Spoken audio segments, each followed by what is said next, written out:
action. No, you're supposed to say and action. And action. Hello and welcome to Norway. Let's show some Norwegian people. Okay, say something in Norwegian. I'm Swedish. Okay, come back here now. That's enough of them. Okay, back to me. Me. Okay, so today we can look at the location of the pelvic procedure moves and where they are and what we're doing with them, and we're going to find a way of palpating. Can you see me in that? Mm-hmm. Palpating for the pelvis and the anterior superior iliac spine. So we've already hit the lat as our first move, and our second move is needing to be right up the inside of the thigh onto the adductor longus. Now, let's just use this hand. There we go. Put this hand across. So the hands are going to tuck the genitals out of the way, because otherwise what's going to happen is that these genitals are going to be sitting on the back of my hand, which is not really what we want in terms of our treatment. So I can find the adductor three ways. Firstly, as I said, I can palpate and feel for it. Secondly, I can lift the leg out. The trouble with lifting the leg out is that it rotates the leg outwards, so that when he puts the leg back in, with Arnie here it's okay, but with some people it'll roll the leg back in and we'll lose it. So the third way is for me to resist as he just brings his leg back in, and I put this into, there we go, there's my adductor. There's a discussion as to whether this is adductor or gracilis, and the discussion is a sort of a spurious one, because actually when you get up to the top, and I'll put a picture in over the next to this here, so we should be seeing a picture about now. When you get to the pubic bone, what happens is that gracilis and adductor join itself together. Now, gracilis is an assister with our functional movement, rather than necessarily being a main muscle. So it assists with adduction, whereas adductor longus is the big adductor. So I'm starting well above this muscle and taking the skin slack down right the way underneath it, holding on to it for about 10 to 15 seconds while he breathes. Alright, so our next move is to find the next place is to find the sartorius, and the sartorius is coming up from the inside of the leg, and as I believe that sartorius fascially continues around the ilium, around the back and down the other side, but we'll have that discussion with some other evidence at another time. So we want to look at the ilium and the ASIS, and don't forget that on a man the ilium is a lot further up than it is in a woman. So if you put your middle fingers onto the crest of the ilium, I'll just tuck these into here, okay, on the crest of the ilium, and you feel with your fingers around the crest of the ilium, what you've now got is you've got the shape, the bowl of this ilium, and the heels of your hands can come along and you can feel where that anterior superior iliac spine ends. It's a lot easier to feel with the heels of your hands, because that means that you're not being invasive or poking around, and I can sort of feel the position of that through the ilium there. The position for the sartorius is about the length of a thumb down from the front of this pelvis, the ASIS. Now, the thing to remember here is that it's not where the peak of the bone is, because that's going to take us down onto rectus femoris, but it's onto sartorius. It's a very interesting structure.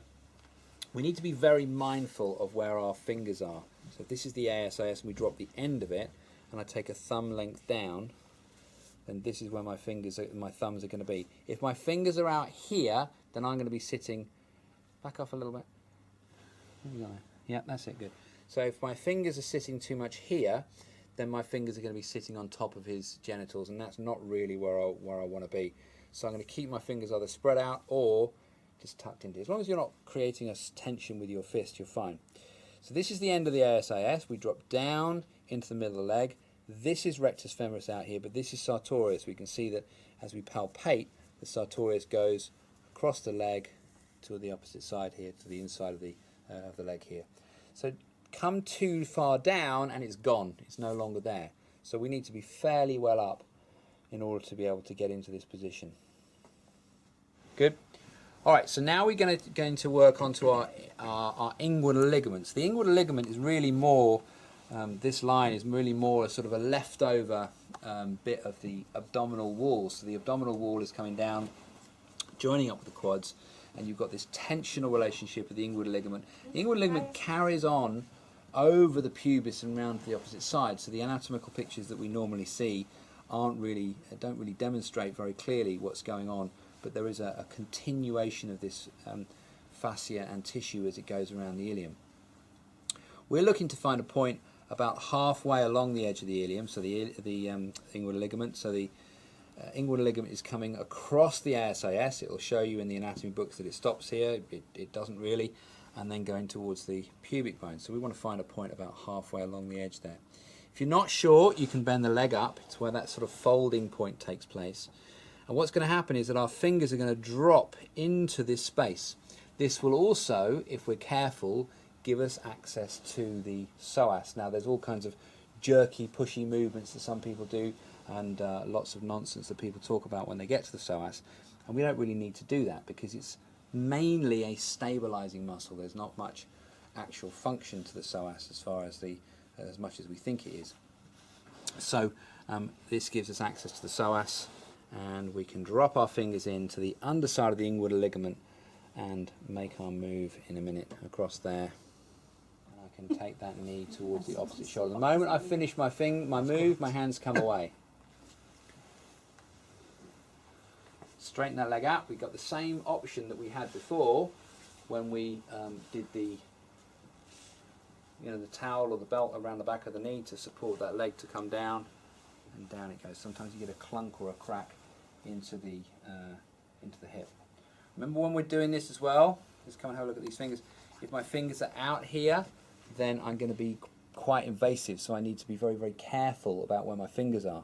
If my fingers are touching too much, it's just unpleasant, so be careful where your fingers are throughout all these moves. It's very important that you remain mindful so that your client has a positive experience. You've got to think about what it would be like if somebody was just being careless and you were being treated. It wouldn't be a very nice experience. So that's the location of the pelvis. I haven't put the moves in. I don't think that YouTube is the right channel, or the internet generally is the right way to teach Bowen. I think that it's not very responsible to do so. If that's a dig, then let it be so. So anyway, thank you very much for watching. I hope you've enjoyed this. Please subscribe and press like and send me nice comments, because I'm very insecure. Why are you laughing? You're laughing, Joe. All laughing. Can we say have a nice day in Norwegian or something? Ha det bra. Ha det bra. That's French. Thank you. There we go. Come on, turn around. Turn around. Turn around. Turn around.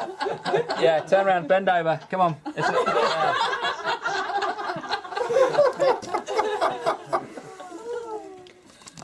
There comes a time. There comes an age when a man should not wear comedy pants. Okay, I take them off. No. This is our menu, our drinks menu. So if you want to get a Jameson's, this is 74 Norwegian kroner, yeah, for a gin. Now I'm assuming that there's tonic on top of that. 74, so it's about €8 kroner 60 to the pound. So a gin in a restaurant here is going to cost you not far off 10 quid for a gin. Let's have a look at some beer. So the beer, a Corona, is 71. So you're talking sort of £8 for a beer here. If the people weren't so nice, you wouldn't come. But I have to say that because they're listening to me. But it is a seriously expensive place to get pissed. I've been drunk. Don't do it.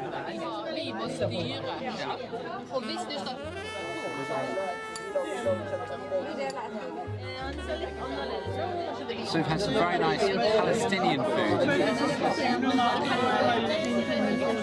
That's it. Some very nice Palestinian food in Norway, but no alcohol because it's just too expensive. And now we're going to have coffee, which is not too expensive. But yeah, that's it really. Okay. Thank you.